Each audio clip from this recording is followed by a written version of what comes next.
Okay, today starts our mini Staar review camp, and today we're going to be looking at context.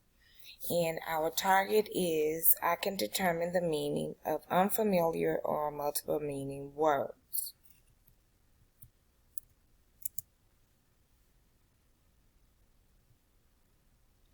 One of the best ways to determine meaning of unfamiliar words is by using context.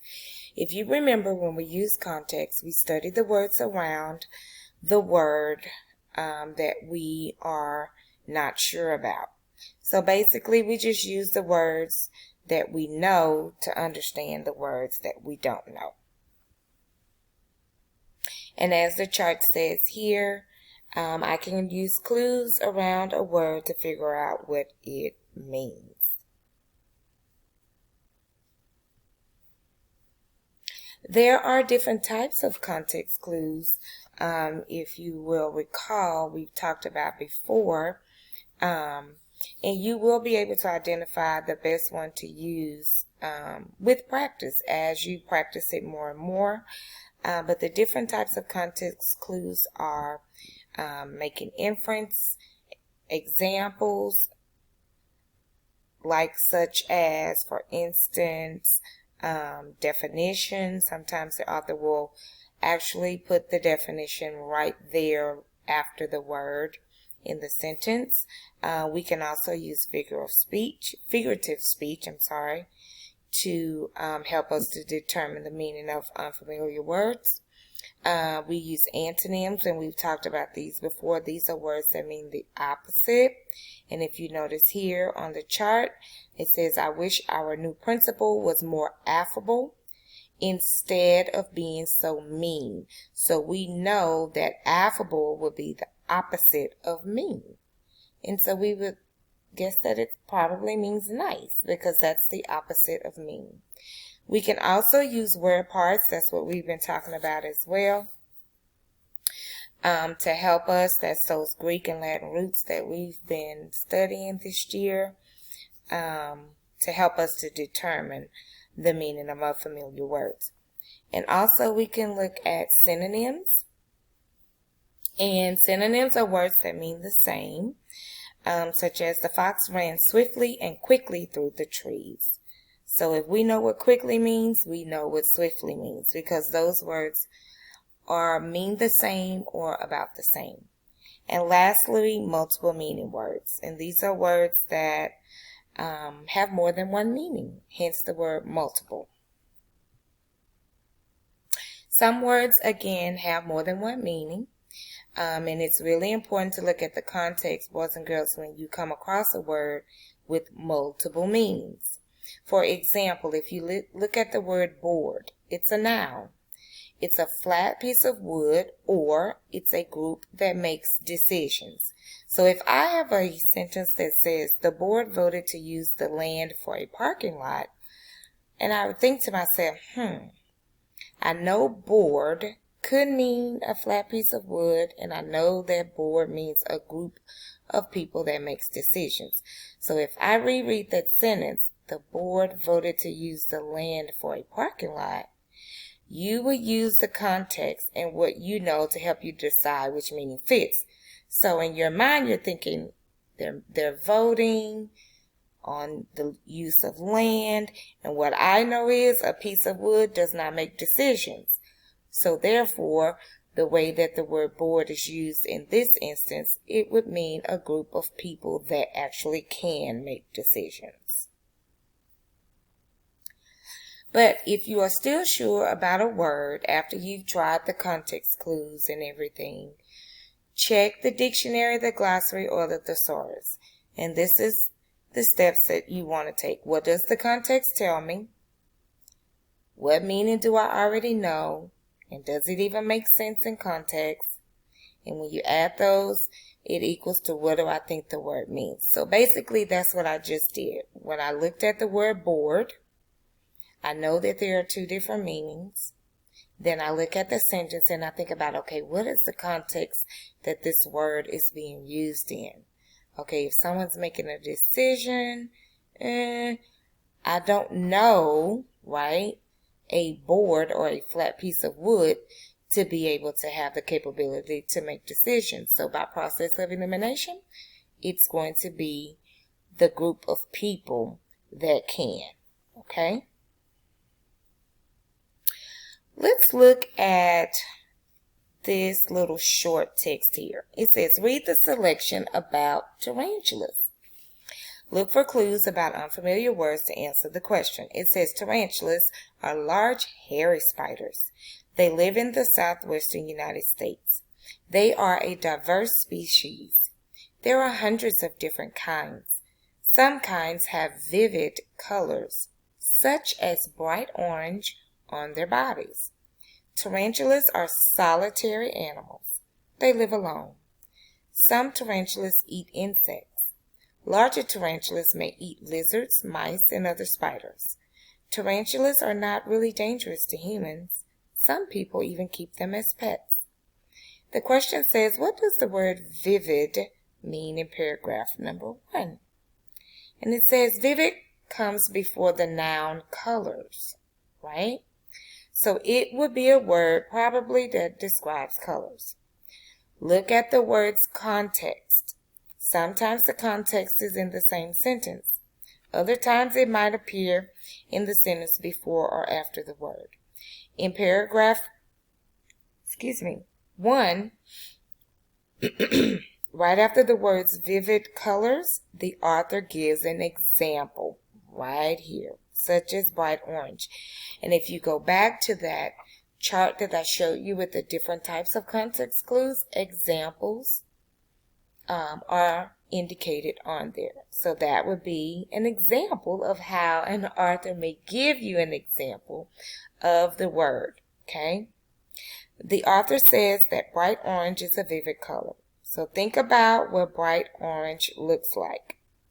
So when I think about bright orange, I think bright. Vivid must mean that it's a bright color. Okay?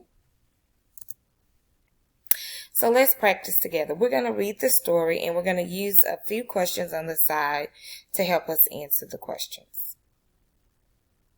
This is a pile of puppies. Before we begin reading, I want us to have a look at the questions. Does the mother dog ever leave the closet after she goes there to have her puppies? And then I also want us to read number 2. Reread 2 sentences that come before the one with the word dessert for clues. Now, last night an amazing thing happened in my house. My family dog had puppies. We have been waiting for so long for it to happen. My poor dog has been looking pretty ready too. After dinner, we saw our dog slip into the closet down the hall. My mom had put out towels there so the dog would have a warm, dry, dark, and cozy place to have her puppies. She is still there with them this morning. She is very protective of the puppies. She will not desert her babies for anything. So when you read that and you hear dessert, you may be thinking, okay, I know what I know about dessert is it's something that I have as a treat, possibly. But when I think about the context and I think about what's happening in this story, I think to myself, nothing is really giving me the vibe of someone getting a treat. So when I look here, it says in paragraph 2 that she's protective of her puppies and she will not desert her babies for anything. So we know that the dog is getting ready to have puppies. Mom goes into the closet to have the puppies. And then we know she's very protective. And we know what protective means. That means we protect. We make sure nothing happens, right, to either our loved ones or to something that's very special to us. And so what the paragraph is saying is that she's very protective of her puppies and she will not desert them. So it says in paragraph 3, what do we think the word desert means? To deserve a reward, to punish in some way, to go to a dry, barren place, or to leave without returning. Now, what I could do is try to substitute, right, in the sentence. She will not deserve a reward her babies for anything. That doesn't sound right. She will not punish in some way her babies for anything. Well, I would say no, that wouldn't work because she's protective, so why would she want to punish them, right? So then I move to selection C. She will not go to a dry, barren place for her babies for anything. We know this mom dog is very protective. So she's not going to go to a dry, barren place for her babies, but she will not leave them without returning for anything. And we can also look at it as even with a human. When a mother has just had her baby, she's very protective, right? And the mom will not leave the baby as well. All right? So, what we're going to do at this time, we're going to do a little bit more practice here together. And we are going to read a short story called The Heart of a Lion. And I want you to think about these questions ahead of time before we read. What effect did Earhart's first airplane have on her? And what happened as a result? How was Amelia like a bird? And if someone is adaptable, do they change or stay the same? And the last one, what is someone who has the heart of a lion like? Those are the questions I want you to consider as we read Heart of a Lion together. Okay? Amelia Earhart saw her first airplane when she was 10 years old. The rusty old plane did not impress her. Almost 10 years later, on December 28, 1920, pilot Frank Hawks gave her a ride that would change her life forever. From the time she took off on that flight, she knew she had to learn how to fly. Earhart took her first flying lesson in January 1921. She was determined, and 6 months later, she had saved enough money to buy her first plane. She named this plane Canary. In it, she set her first record by flying to an altitude of 14,000 feet. In 1928, Earhart was invited to go on a flight across the Atlantic. Earhart was just a passenger on this trip. She did not fly the plane. However, from then on, her life was devoted to flying. Amelia took to flight like a bird in the sky. In 1932, Earhart decided to make a solo flight across the Atlantic. Mechanical problems forced her to land in Ireland instead of Paris. She was praised for her adaptability because she adjusted her flight plan just to her situation. Earhart's next goal was to fly around the world.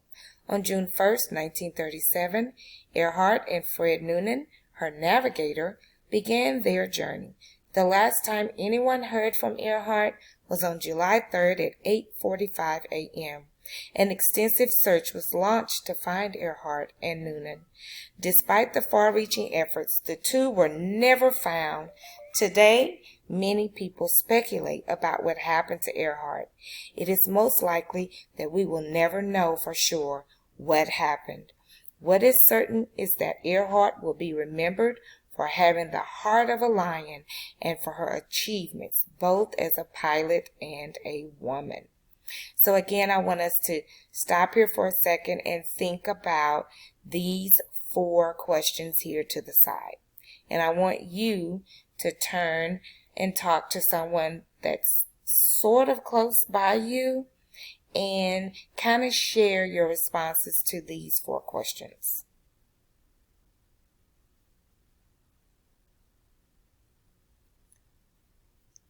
Okay, now here are some formatted questions here that I want us to think about. And you are more than welcome to use these hints over here to help you. Okay, and so at this time, you're going to try these on your own. And then you guys are going to be reading in just about 10 more minutes A Day at the Fair. And you are going to practice